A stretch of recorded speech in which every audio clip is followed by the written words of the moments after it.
Thank you for flying up. I heard you were busy today. It was a fun day. Yeah. It was exciting. Yeah, good. You'll explain Dynamic Island to me later. I don't understand. It's a great name. It feels like like it should be a reality show. Nonetheless, I want to focus on Steve right now. Obviously, these people need no introductions. This is Lorene and Johnny, all well known for being such an important part of this journey. So let's start by looking at some clips of Steve Jobs here at Code and All Things D. Go ahead. Personal computer has been a pretty amazing thing in that it's morphed into these different things over the years. First it was a hobbyist tool, and then the age of productivity began, and that's what really fueled a lot of the growth. But then the internet came along. All of a sudden, the next great age of the personal computer started. We feel very strongly at Apple that there's a third great age of the personal computer coming. It's where the personal computer becomes sort of your digital hub. It's becoming the hub for your photography, your movies, your music, obviously. It's integral to our digital lifestyle.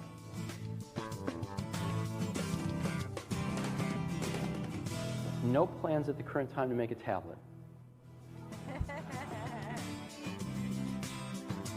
I think the digital hub has been a resurgence of relevance for the PC. Our retail stores went from 0 to 1 billion faster than anyone's ever done it before, faster than Really? Yeah. Are you losing money on those stores? No, we're making money. The third business we're about to get in is You're about to have a phone? about to have a phone. I had no idea. I'll send you one. Thanks. Best iPod we've ever made, by the way. Best phone we've ever made, too. Yeah, that's great. We've really revolutionized how you use a cell phone. If it was nothing but a cell phone, it'd be really successful. It's the internet in your pocket for the first time.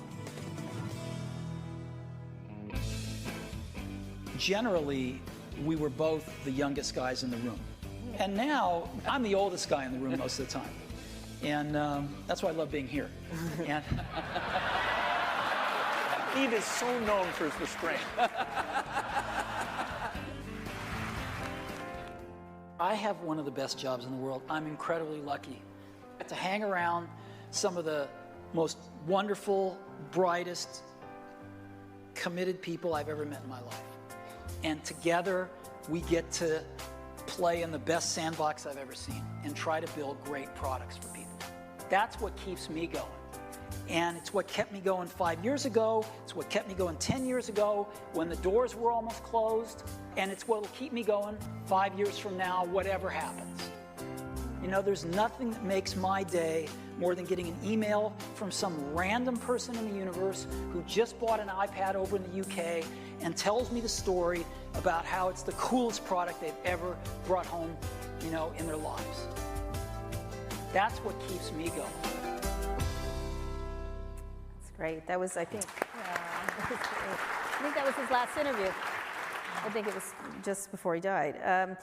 So let's talk about the current moment. I would love each of you to reflect on how, you can't guess what he was going to think or anything else, but what Steve would think of the current moment in your estimation. Again, we don't know, obviously. Tim, why don't we start with you? The current moment at Apple or the current moment in the world? In the world, at Apple? Oh, I think at Apple, I believe and hope that he would be proud over a day like this where we bring out a lot of innovations that are very much on the principles that he laid out and articulated so well. I think the greater world, he would be troubled by a lot of things that he sees, the sort of the partisanship and the division in the world. But I think he would be happy that we're living up to the values that he talked about so much, like privacy, like protecting the environment. These were core to him while we're keeping up innovation and trying to give people something that enables them to do something they couldn't do otherwise, to give them tools to discover their own self and to change the world in their own way. But I think, you know, so I think it would be mixed. And I hate to project kind of what he would think today. I really don't like to do that. But I think, you know, there are lots of challenges in the world today. Lorene? It's true that that's an impossible hypothetical, but because we knew him so very well for a long time, in many ways he inhabits each of us. And for me,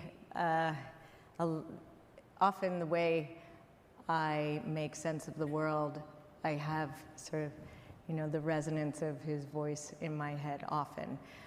He would be very disappointed with the political climate, I would say. Not only the polarization, not only the fact that people are really coming to blows, you know, within families and communities and our country, but also just that he loved our country so much.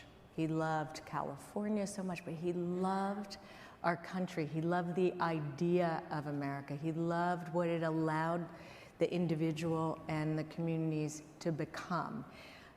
He loved the unfetteredness of it. He loved the personal freedoms and liberties, but also the connectedness and responsibility for each other. It was very important to him to be able to give something back to the human experience. And I think he would not be quiet about the Would he be on Twitter?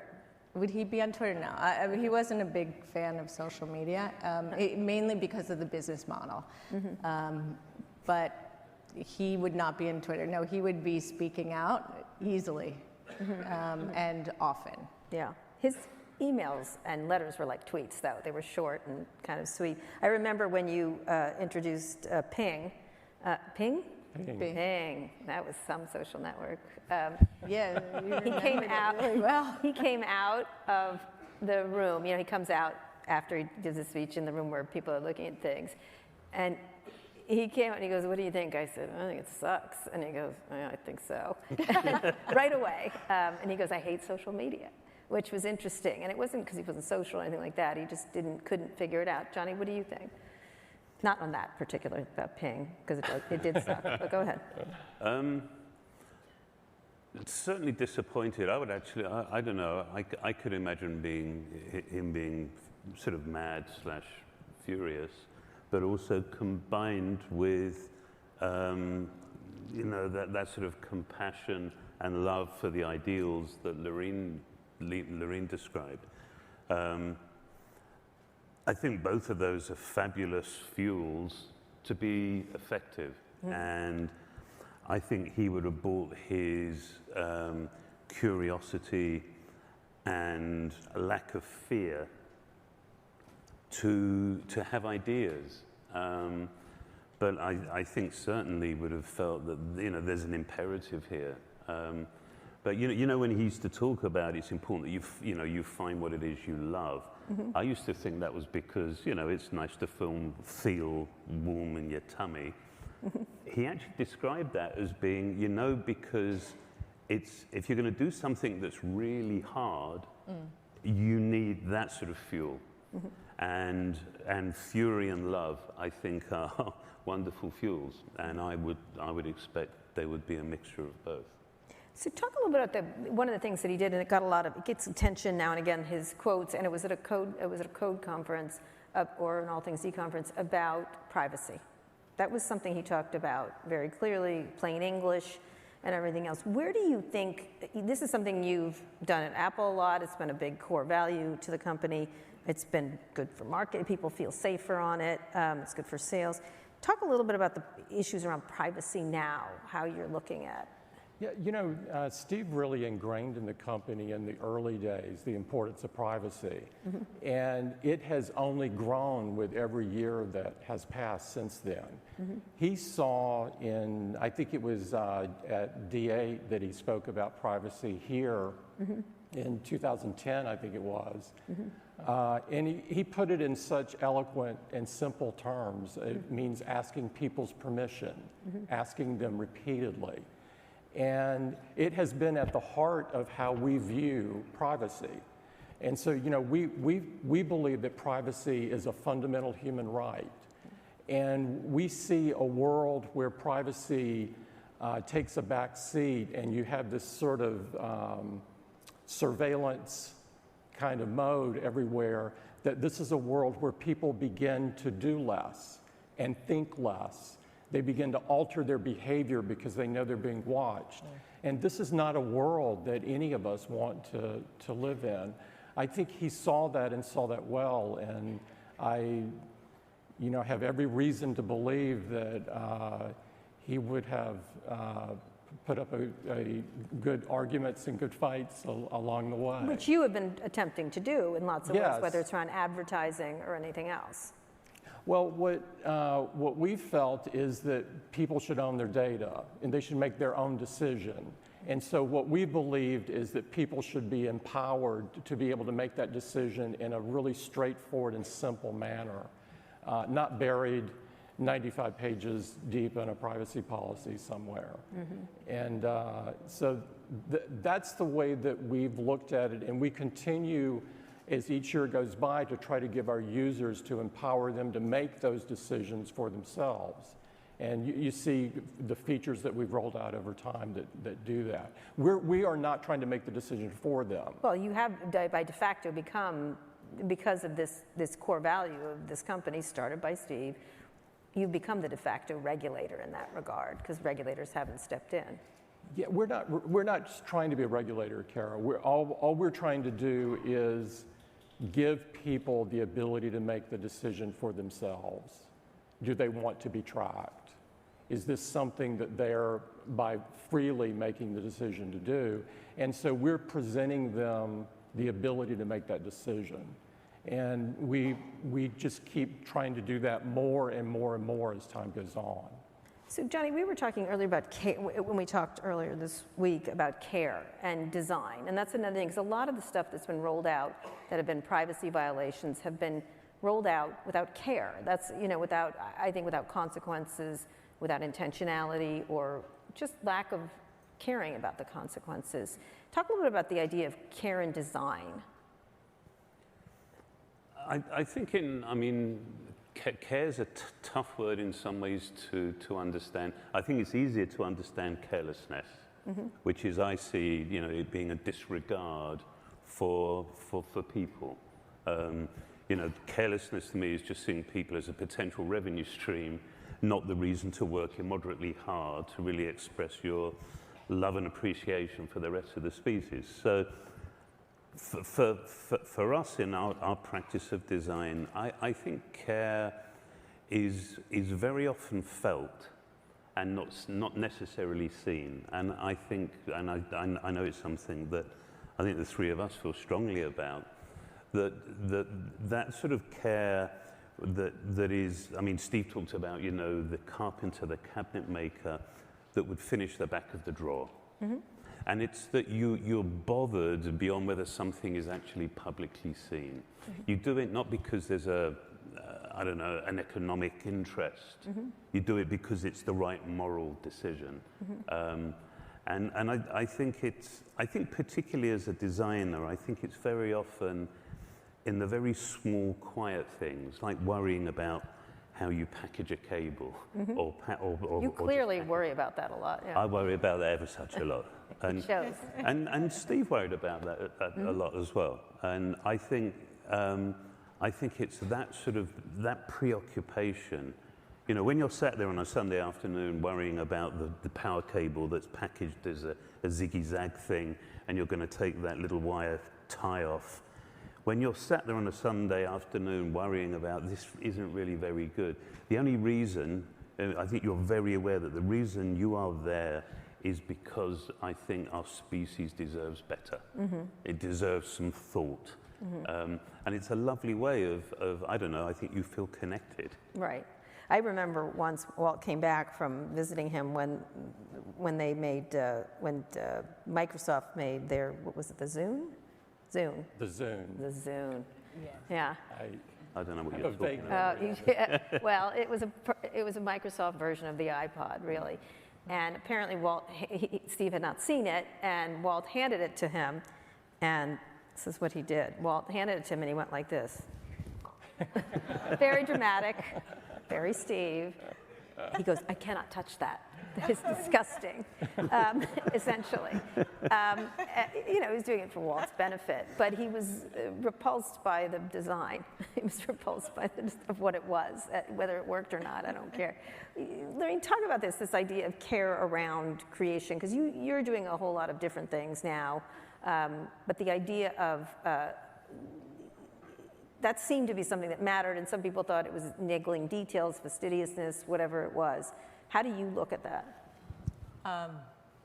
I think that Steve, early on in his life, developed out a very full aesthetic sense.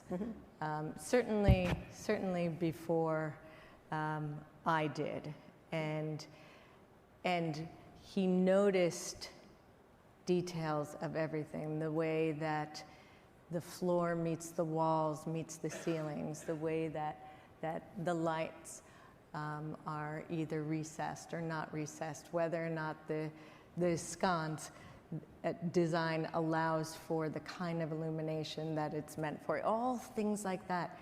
He was very, very much aware of both the physical and the natural environment. He was animated by the natural environment as well, and I think, as I mentioned, he loved California. He really loved California. He loved the natural beauty and the light of it, and the sense of openness and possibility, and I think that allowed him to have a much broader sense of what his life could be as well. I think that, you know, people made fun of us for years because in our house we couldn't agree on a sofa or chairs. So for many, many years we had neither.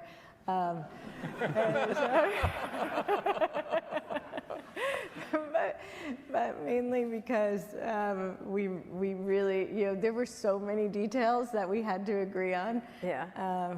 And we finally did. Yeah. But I think it took about 8 years. Oh, wow. It wasn't just a thing, I don't like couches. Because there's a lot of pictures of him without couches. A lot of, if I recall. Well, that was That's why, okay. That was a real thing. So one of the things was the idea of how to wield power, Tim. And under your leadership, since you took over, Apple has become enormous. It was a much smaller company when Steve was running it.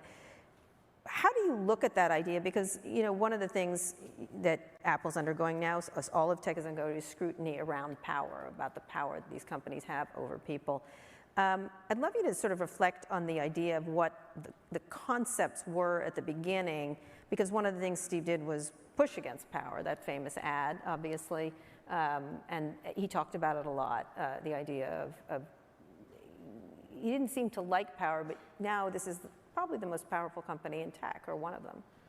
You know, we don't think in those terms. Okay. That's not how we think. We think about our values, and we think about using any platform that we might have to expand those values. And so we just talked about privacy, but environment is another one. You know, we touch a lot of companies around the world because we manufacture things. And we know that we have a responsibility to convince those companies to use renewable energy and to recycle and to do things that are sustainable. So that's the lens that we look at it through, not the lens of power and wielding it. I mean, in a lot of ways, the company is still run the way Steve set it up. How would you describe that? It's still a functional-based company. You know, we don't have these many P&Ls in that where people fight about what costs are allocated to which P&L and those sorts of things. We have one for the company. And we have someone that owns software and someone that owns hardware and someone that owns technology and someone that owns design. And it's a great partnership and collaboration. And it was something that he demanded of people, was this idea of collaboration and the idea that small teams could do incredible things together. And, you know, he ran a meeting every Monday. Johnny will remember this well, at 9 o'clock. Oh. And no matter where you were in that meeting at 9 o'clock on Monday. And This is in he would get the top people of the company together, Cupertino. and we'd go through everything in the company that was key. We still run that same meeting on that same day at that same time. Mm-hmm. And so a lot of the things that he brought that aren't talked about very much, they live on in terms of the principles and so forth that he utilized. Mm-hmm. You know, we don't sit around and say, what would Steve do? He told us not to do that. right. But the reality is that he was the best teacher I've ever had, by far. And those teachings live on. And not just in me, because it's in a whole bunch of people that are there. So give me a few of those teaching from your perspective. What was Well, most he was always on that Apple should make the best products, not the most. well, yes. And so that looking at things from that lens changes everything, right? And in reality, and sometimes those two align, and the best is the most. But many times it doesn't, and many times it won't, because Right. because products become commoditized over time in certain fields, like the personal computer business that really happened to. And we've never set a goal to make the most personal computers. We make the Mac, and we love what the Mac does, and it's the best. So we can be proud that it's the best. He had a view that he really drilled in me, that Apple should own its primary technologies. And that thinking led us to go into the processor business for the Mac. You know, first on the iPhone. And, right, which and means then on not buy Intel chips or whatever. Right, it did mean that, because it's a very core technology. You know, he believed that you should own the customer experience in total. And that the way that a customer felt drove him significantly. He wanted to delight people. You heard on the video, and this happened thousands of times, where he would get notes from somebody that he doesn't know, and they would talk about getting our product and finding out that it did X and Y that they didn't even know that it did. And maybe it was years after they had initially bought the product. And so these are still, you know, deeply embedded into the company. But talk about most. One of you talked about the Nano. Was it the Nano? Or The Nano. That became big, right? Very he was big. surprised, correct? Yeah, no, I remember I know we were chatting about this, but over lunch, I can't remember which generation of the Nano it was, but he was so surprised to be directly touching people. I mean, I was so struck that he'd always assumed vicariously his work, Apple's work, would have enormous influence. But this was suddenly the volumes of this product, the fact that it was literally directly touching people, thrilled him. Not because of, you know, exactly as Tim described, not because that was a goal, huge volume, but to be so relevant with something that we'd poured so much care into. So the idea but he still liked that it was not just impactful, but a good business, presumably. We never talked about the business stuff. Never? Not really. What did you talk about? I told you, like hanking cables. And, Yeah.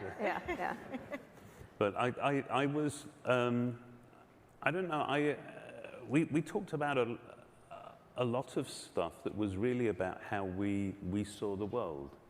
You know, I thought the way, actually it was interesting seeing that clip of you know, Bill and Steve, when Bill said that he was jealous of Steve's taste. He was. And I don't think that meant Bill was jealous of the way Steve chose his sneakers. No. I think it was that there was something beautiful about the way that Steve thought. and about the way he perceived things and the way he saw the world. And I think there was, you know, Lorena and I were chatting about this, there was such intention in Steve's thinking, wasn't there? You know, there was such rigor, and, you know, I've never met somebody so curious and so inquisitive. You know, his curiosity wasn't, you know, casual or passive. It was ferocious. It was restless, but it was intentional. And Great. Talk about that. You just were nodding. Oh, I was thinking about actually when Steve came back to Apple, and Tim would probably know how many product lines there actually were and how many products there were in the 30s or 40s. And so... Too many, in other words, too many product lines. Yeah. Way too many. So many, and they were, of course, running out of money. And he clarified, went around and talked to everyone, and then clarified and justified the product line to be a 2x2 matrix and narrowed it down to 4 things. Now, that meant he had to use incredibly disciplined decision-making and focus, but he also was very much driven by keeping the company in business. So he, at that point, he was very concerned about the business and used that very much as a yardstick. And I think that something else that Steve often talked about was the power of saying no. Not no to bad ideas, but no to great ideas. No to ideas that you desperately wish to follow through on, but they actually don't fit in that. That's what Evan was just talking about, some of his ideas. He can't do them for various reasons, to find the discipline in them. Keep going with that idea, the idea that you just don't do them. No. So that speaks to sort of the clarity of his thinking and the crispness of his thinking, as well as his desire to make those 4 things the best on the planet. Because he often talked about leaving behind a body of work, the way that an artist does. Right.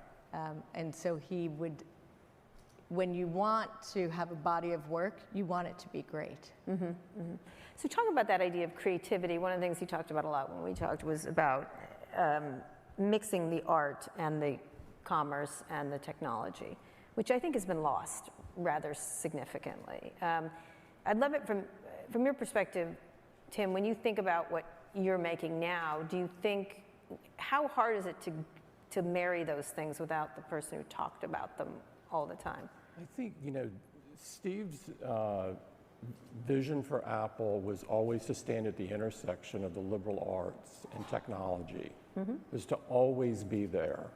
And we've always tried to stay in that spot and always think about the humanities, sort of the person behind the product, the person that's using the product, and have the technology kind of recede into the background.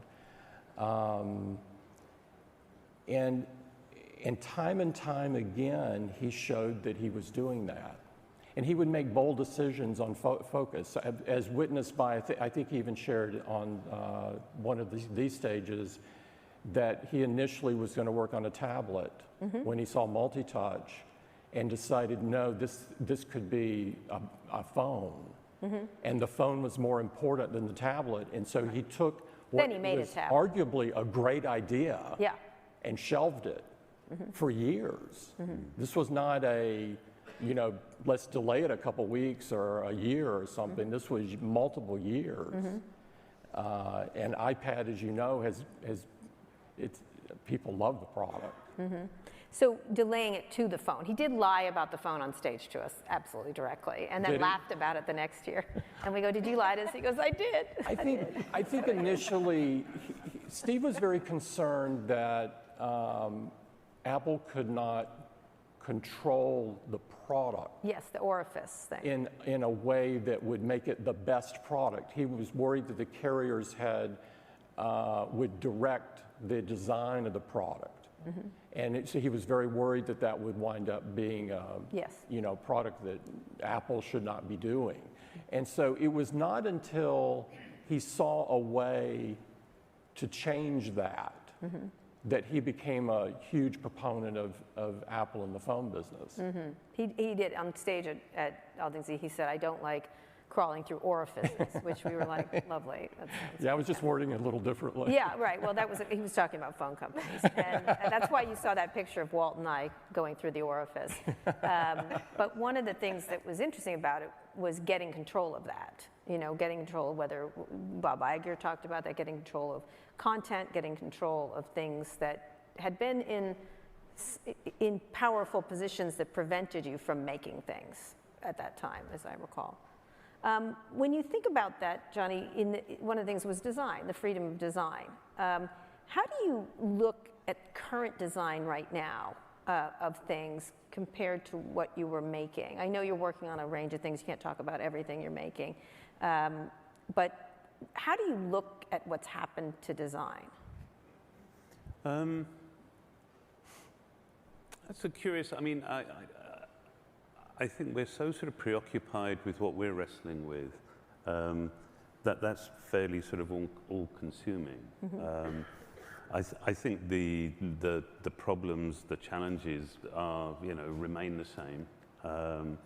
I do think that there are fabulous affordances with interfaces like, for example, multi-touch.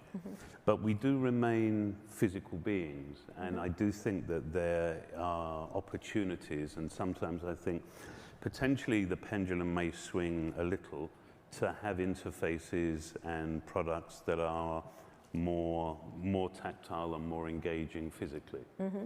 Obviously, there are the wins are substantial to have the ability to have an interface that is app specific.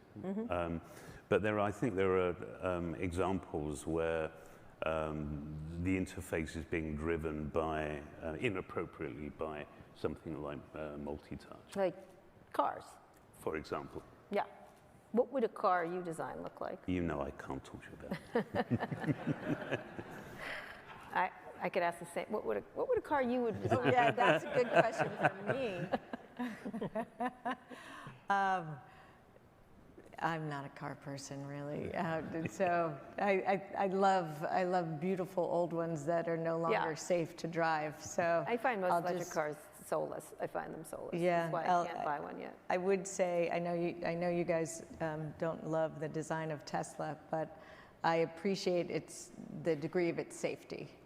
It's really quite nice. But I was thinking I would like to come back to your previous question, if I may, Kara, because I think that something that Steve always took great pride in was being surrounded by artists and poets and musicians, and that has to do with design. So you design who you're with, and you find diversity of thought, and it brings out something different in you. And it's what Tim was talking about, really residing in that intersection of liberal arts or humanities and technology. And I think that Silicon Valley has always been a place where people came with big ideas and wanted to come and do great things. And I hope that they're still remembering that we actually need some poetry and romance in what comes out of there. And I think that it's much less than it used to be. I think his understanding and reverence for the creative process was extraordinary. I think Tim and I learned so much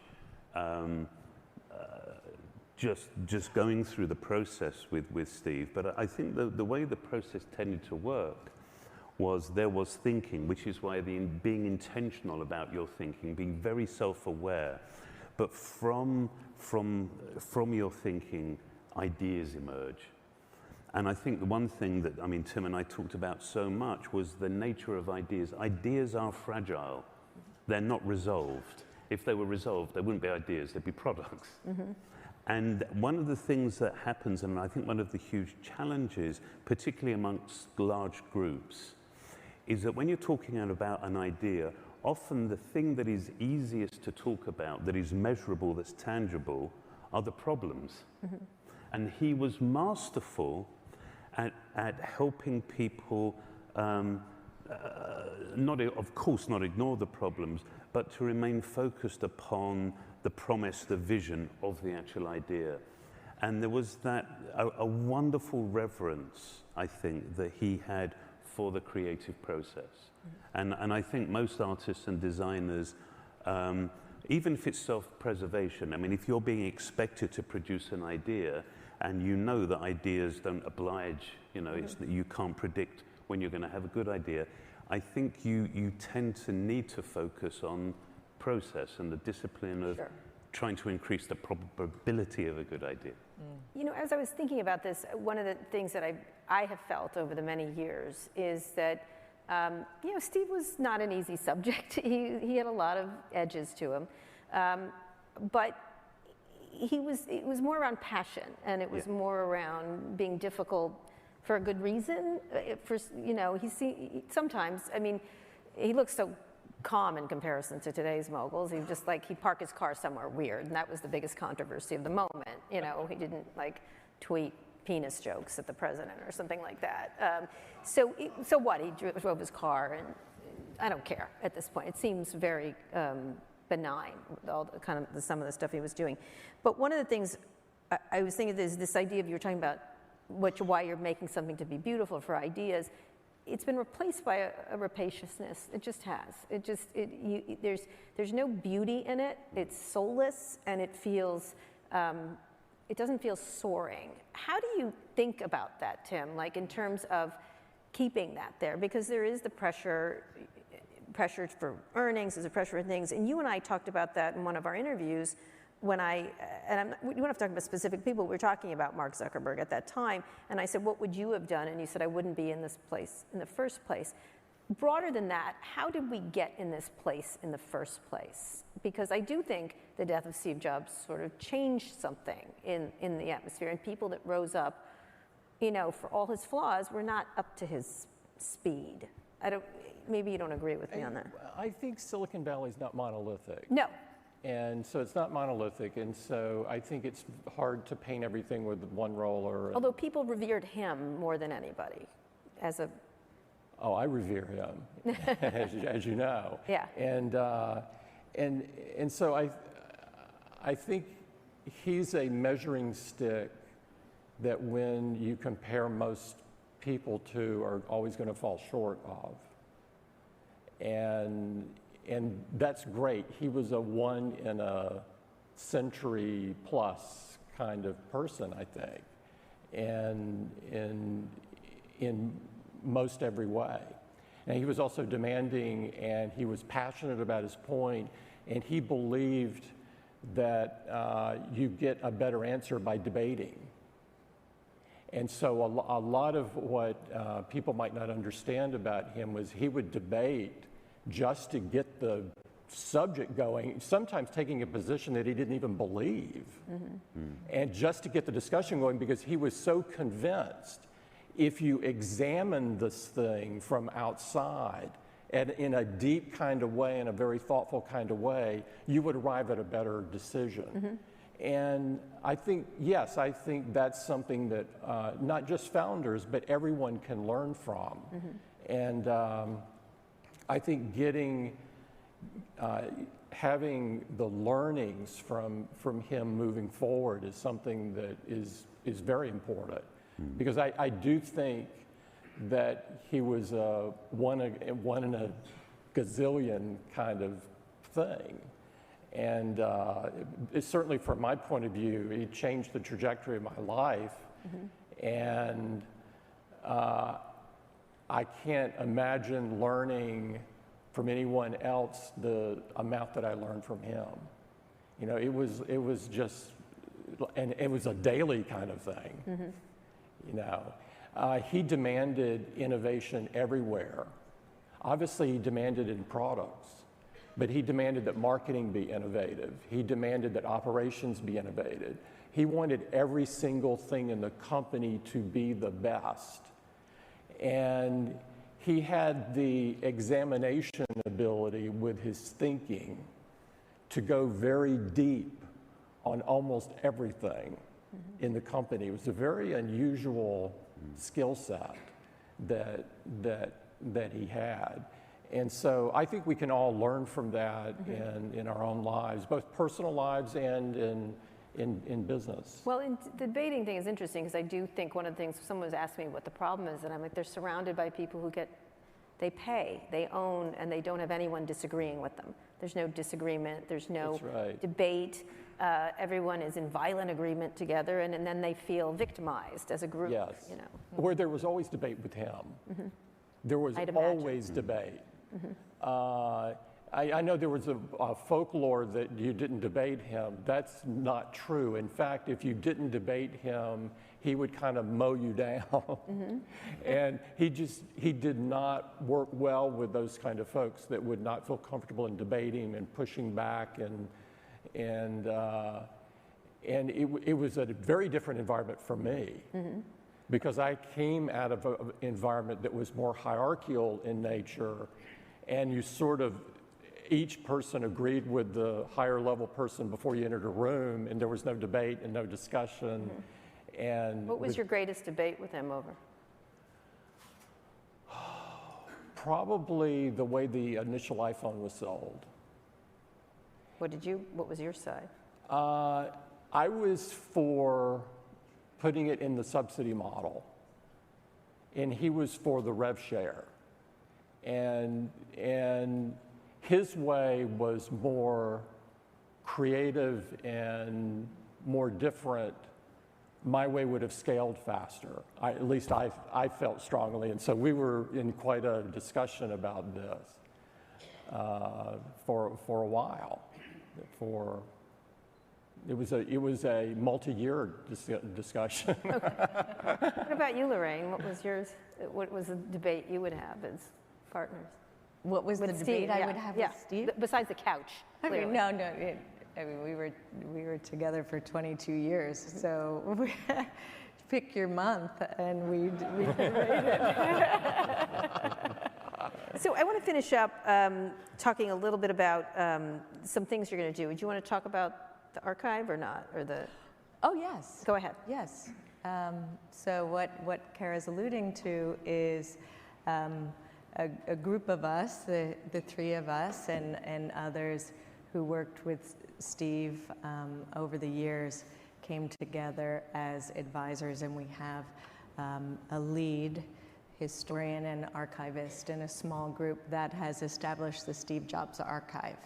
And while we do have some artifacts and some actual real material, the archive is much more about ideas, as Johnny was describing, and really rooted in Steve's long-held notion that once you understand that outside of the natural world, everything in the built environment and all the systems that govern our life on the planet were built and designed by other humans. And once you have that insight, you understand that you as a human can change it, can prod it, can perhaps interrogate it and stretch it.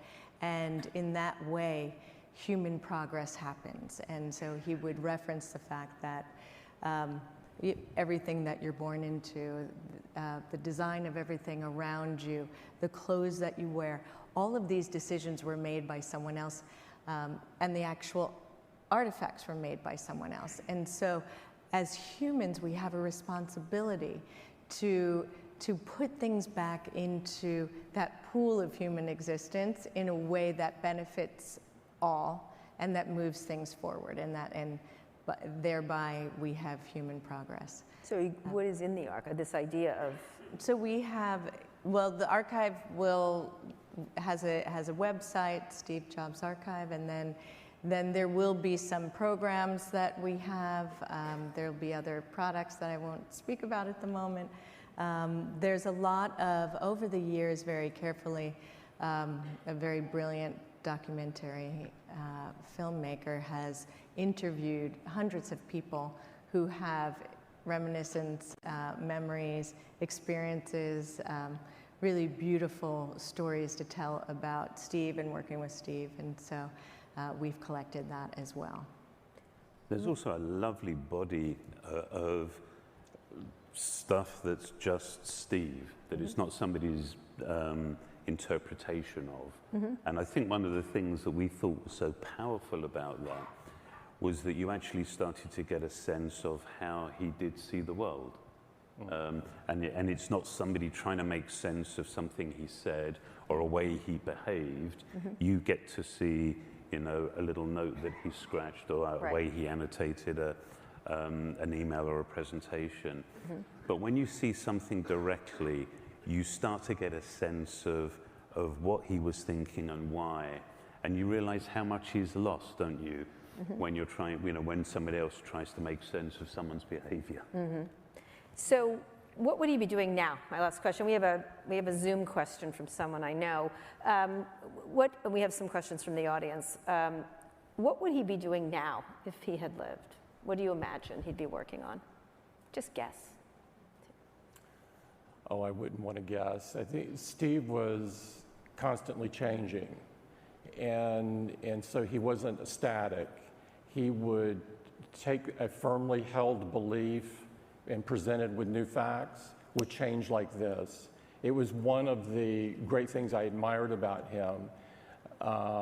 He would be dogmatic about something, presented something else like this, change. And I think that is such a great characteristic of people, because people get held back by their old thinking. And regardless of what new thoughts and ideas come up, and he never did. And so, you know, I knew what he was thinking in 2010 and 2011 and before, but what he would be thinking about today, I wouldn't want to hazard a guess. No, he would be evolving. He also was quite mindful about not staying too long at the helm and making space for others. He did have a fantasy of teaching eventually. Wow. And because we live right near Stanford, you know, that notion of riding the bike to Stanford and teaching classes there. Professor Steve Jobs? Yes, exactly. What did he want to teach? Oh, well, I mean, I think he could teach almost anything, and people would really benefit from it. Not driving. Go ahead. Actually, I couldn't agree more. Yeah, I think part of curiosity, which I think defines so much of Steve, is your appetite to learn. And to learn is more important than being right. I think that goes to what Tim was saying, which is, you know, you can present with passion a perspective or a point of view, but you're doing that not to win an argument. You're doing it just to try and understand. And I think there's something so pure about that appetite just to learn, because it makes you question the motivation, and the motivation not to win arguments, the motivation is to be able to do better work. And I always loved how clear he was, I mean, about, you know, a bunch of stuff can be consequential to doing better work, like disruption. Disruption was never one of our goals, was it? That's right. It happened to be a consequence of just trying to do something better. But not a goal. But not a goal. Or a company motto, for example. Stuff like that. All right, we have a question from Zoom. First, go.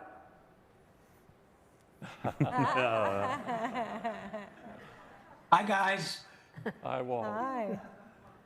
So, you know, for a journalist, for an outsider, I spent many, many hours talking to him. We would have half an hour interview schedule that would wind up being 2.5 hours. And would go far beyond whatever he wanted to show me or whatever I wanted to ask him, covering a lot of the fields that you're talking about beyond just what Apple was doing. But one thing he never mentioned in any of his talks with me was the stock market, was market cap, was the stock price. Now, in the early days, as Lorene mentioned, he did care about, you know, the revenues and the profits of the company because it was almost dead. But once the company got on a kind of steady footing financially, my impression was, yes, he cared about the company doing well, but he did not care about what the stock market thought. At least I couldn't discern that at all. And as you know, he also didn't even appear on most of the earnings calls. So, and to me, the whole tech industry is like caught up in what Wall Street thinks. So, can you talk about that? Am I wrong, or am I missing something? And would he be as frenetic about the price of the stock and your $2.5 trillion market cap as some other people are, journalists and other people who write about it, analysts? I think it would be unimportant to him, Walt. I would agree with you completely. He was not driven by the financial results. He was driven by making the best products that really enriched people's lives. And so he was about changing the world. And that is really not marketing speak. That is what drove him. And he saw the success of the company merely the result of doing the other things right. And so he was never confused about focusing on the indirect consequence, on the market and the financial results. He focused on the inputs, getting the products right, making sure they were the best, making sure they were making a difference in people's lives. Thank you, Walt. All right, I'll see you soon. Okay, Thank Karen. you. By the way, Great Walt, seeing you. Mossberg and I did it together. So everybody give a clap for Walt Mossberg. Okay, we're going to get to some questions. If they are all about the new iPhone, I'm going to make you move on because I want to talk about Steve Jobs, if you don't mind. It's my conference, and so there you have it. And but you can, but oh, for fuck's sake. So we'll ask some questions, and then we'll go. And I have something last thing I want to read. So, Neela, and all of them short, please. Go. Yes. Don't worry, I was there this morning. I don't have any questions about the iPhone. They wouldn't let me on your plane, Tim. You guys talked a lot about how Steve would think the current political climate was really divisive, that social media was bad. At the end of the day, those apps run on your phone. Those apps are why the smartphones are popular. How do you think Steve would have felt about the phone itself enabling some of these applications, and would he have wanted to take more control of that interaction? I think, well, I don't want to forecast what Steve would have thought in 2022, but what we felt along the way is that some people were using the phone too much. And we never put out the phone for somebody to endlessly, mindlessly scroll in a feed. And so we created things like screen time to try to help people know what they were doing, and with the thinking that if people knew that people were really smart, that they would alter their behavior. And we've seen some of that. So I suspect when he started parental controls back before anyone was talking about parental controls, and I suspect that he would be, thinking about more of those things. Are you as worried about TikTok as everyone else at this conference? I don't feel like a TikTok expert, and so I would, let other folks talk about that one. You don't seem like a TikTok expert. Although I do enjoy your air fryer content, Tim. It's really fun to watch. When you think about design in that same vein, do you worry about how it's used? Do you think about the intentionality of design? Yeah, I mean, I think if you're innovating, there will always be unintended consequences. Some of them wonderful and some of them not wonderful. And I think the issue is just how, your decision in terms of what responsibility you need to shoulder. I think the more powerful, there's wonderful historic precedent for powerful tools having that, that ability to be used in both ways. But I think it's, you know, the consequences, in the end of the day, I think it comes down to how you view your responsibility. Okay, Ina? Ina Fried with Axios. This is a question I've actually wanted to ask several of you for a long time. We've alluded to Steve's more challenging personality qualities. I'm curious which of his hard edges you think served him and which were the ones that kind of got in his way sometimes. Ooh, Lorene, you get that one. There were a lot of qualities that served him because he was, you know, an extraordinary leader, and he had, as we were saying, confidence in his own abilities to see and understand, but also something in it that Tim mentioned is Steve actually called other people all the time, every day. He had a list of people he called, and he just would ask them, what's going on? What are you seeing? What are you thinking about? What are you watching? And he would go across industry and call people who, of course, would answer the phone, and he would just, you know, pick people's brains constantly, which was a really interesting and I think not widely spoken about trait of his. And I think it made him, it reminded him to keep a beginner's mind, and it reminded him that these ideas exist and are held by very, very smart people. I think, you know, there were times, however, when he would, to his detriment, perhaps feel so confident in a point of view that, this is the corollary, that he actually didn't necessarily interrogate it in a way that he might have. But it also played to his benefit.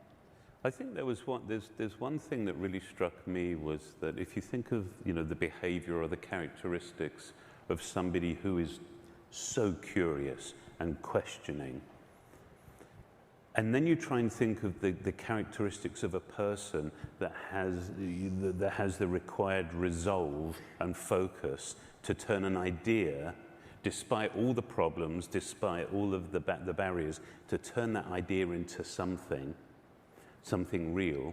And then along that way, when you come against a problem, you can't just stamp your foot. You have to go back and exercise those muscles of curiosity again. And I think one of the things that's perhaps not obvious is that doesn't happen just once or twice in a program. It happens once or twice every morning.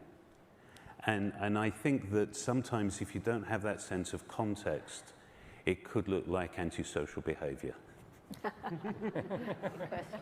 Over here, and we'll get here. Thank you. Hi, Zia Yusuf. Thank you all for these amazing insights. Wanted to ask you about the role of spirituality in Steve's journey. And the focus on simplicity, the curiosity, the design aesthetic, did that play a role? Is that also driven, Johnny, for you and others around design? Any thoughts on that? And I don't mean religion, I just truly mean spirituality from there. I think it's tough to have a conversation about beauty without being sort of very humble and aware that there's an awful lot more going on than we can easily articulate or see or take a photograph of. And so I think that, again, those are those wonderfully unusual juxtapositions of conversations that are maybe be perceived as esoteric and ethereal, right next to, well, what does the wall thickness need to be here so we can cool this properly? And I think those are lovely conversations to have, you know, at the same time. I would say he was spiritual, yeah. Oh, yes. I think, you know, when he was young, at 19 or 20, he dropped out of college and he went to India. Yep. And that was a spiritual exploration that he had, and came back and studied Zen Buddhism, and for many, many years had a teacher that he would sit zazen with and study with. And that was in the early days, obviously, of Apple, but I think it absolutely shaped his sense of his place in the universe as an individual being.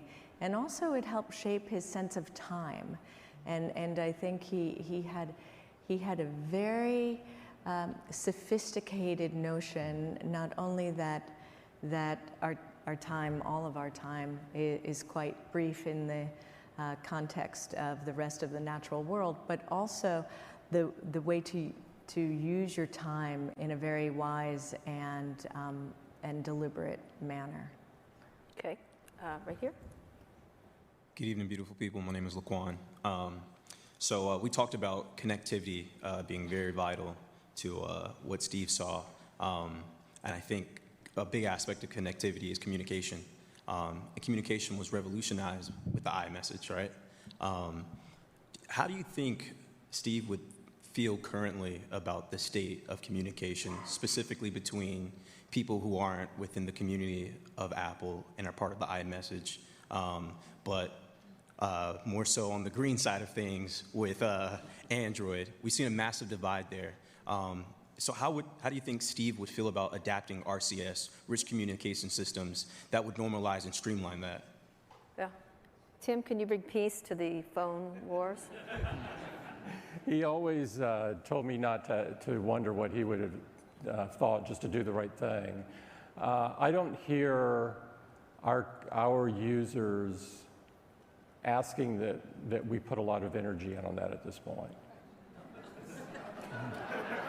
And so now I would love to continue. I would love to convert you to iPhone. Okay. It's just it's tough. Not to make it personal, but I can't send my mom certain videos, or she can't send me certain videos, and so we leave. Buy your mom an iPhone. All right. Let's get to as many questions. Thank you. Go right up here. No, right here, and then we'll go here. Go ahead. Yeah, you said like privacy is a human right. It's also monetizable. You've rolled out a lot of features. App tracking transparency is probably the big one. It improved privacy. Also hobbled some of your competitors. They've been very vocal about that. I don't have to list who they are. You're also reportedly building up your own ad network. So it's obvious how that would help Apple. How does that help your users, and is that still consistent with Steve's vision for privacy? Well, we started advertising back in 2009 or 2010 with iAd. Yep. And then it morphed into search ads and so forth. But we follow the same rules, or in fact, more stringent rules on privacy than we put others up to. And so digital advertising is not a bad thing. We've never said digital advertising is a bad thing. What is not good is vacuuming up people's data when they're not doing so on an informed basis. That's what is bad. And so we try to put the user in the driver's seat there to own their data. Okay, right here. Hi, how's everybody doing? First things first, I'm glad to actually see you guys in person. It's like the people who pretty much govern my life. Okay. So, they're real. They are. Oh, sorry, I didn't mean to And cut you. I wrote down this question because I've been thinking about this just in regards to my business and what I want. So for you guys, to me, you guys are like the Nike of technology and products. Same way to me, I see Nike as the Apple of shoes and apparel. So it's like, for me, I want to know, how do you gain that monopolization over your market? And how do you keep that grasp over your market and never let it go? Because I know it's a journey, I know it's a struggle, I know it's a fight. But you guys have competitors, but we don't see your competitors. We see you. So it's like, how do we get that grasp of the market if we're looking to change in our business? We actually have fierce competitors. We're in the most competitive industry there probably is, the smartphone market. We're not the market leader in terms of market share. Samsung is. And if you watch football or any other thing on your weekends, you will see their ads everywhere. And so And of course, there's lots of other people in the smartphone business as well, including Google and Huawei and Oppo and Vivo and Xiaomi. And so all of these folks are spending tons of money around the world. What we do is we just try to very simply tell our product story, say what we're about, and we try to make it as simple a message as possible, because there's a limit to the messages that you can get across in a 30-second ad or even a 1-minute ad. Right. And so you'll see us occasionally highlight maybe photography and the beauty of the photos that you can take. Maybe another time we might focus on video, and so we may take one feature and really highlight it in a great way. Maybe we highlight privacy, and maybe we highlight the ability of the iPhone to withstand drops and so forth in certain cases. And so just make it very simple is our message. Okay, and you said you guys have fierce competitors, but if I were to ask everybody here to ask, who in here has an iPhone or an Apple product? This is what I mean by you guys have the monopoly. No, the facts don't bear you out. All right, well, thank you. All right. Thank you. Yep. All right, thank you. We don't have time for more questions. I'm sorry, apologies. Sorry, Steve, and you get to talk to them plenty. And same thing with you, Lauren. So I'm going to indulge you. I would one more question, final question, and thank you all for being here. I really appreciate it. It means a lot to me. One word for Steve Jobs, if you had to say. I know there's so many words, but one word, and I have one, and I'm going to finish up on that. One word. Curiosity.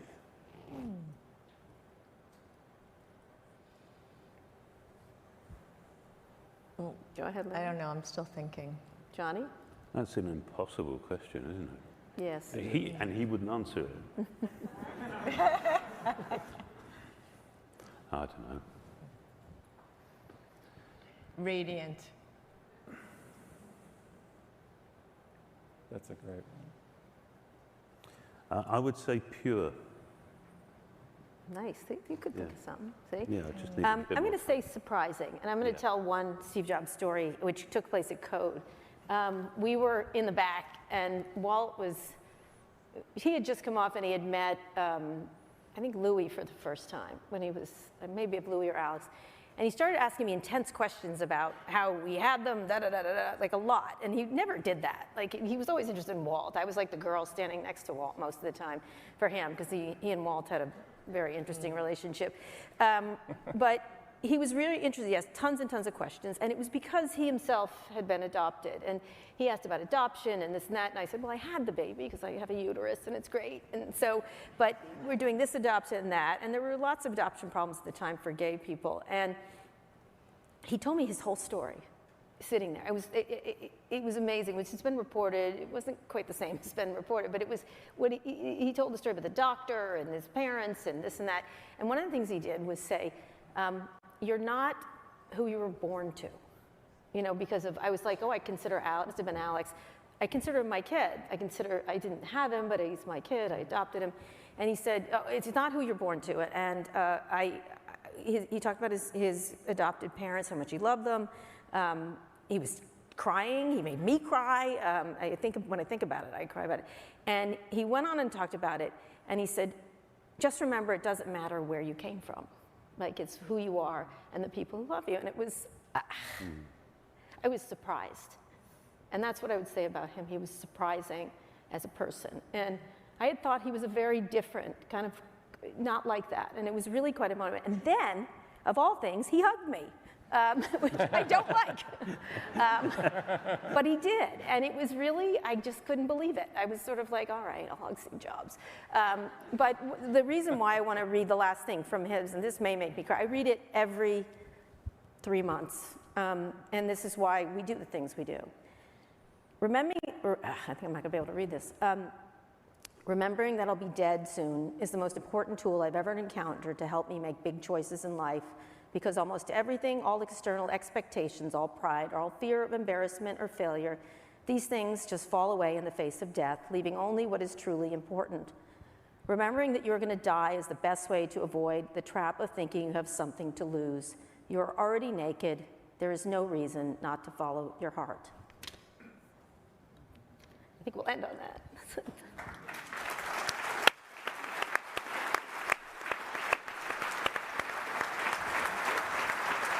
Thank you.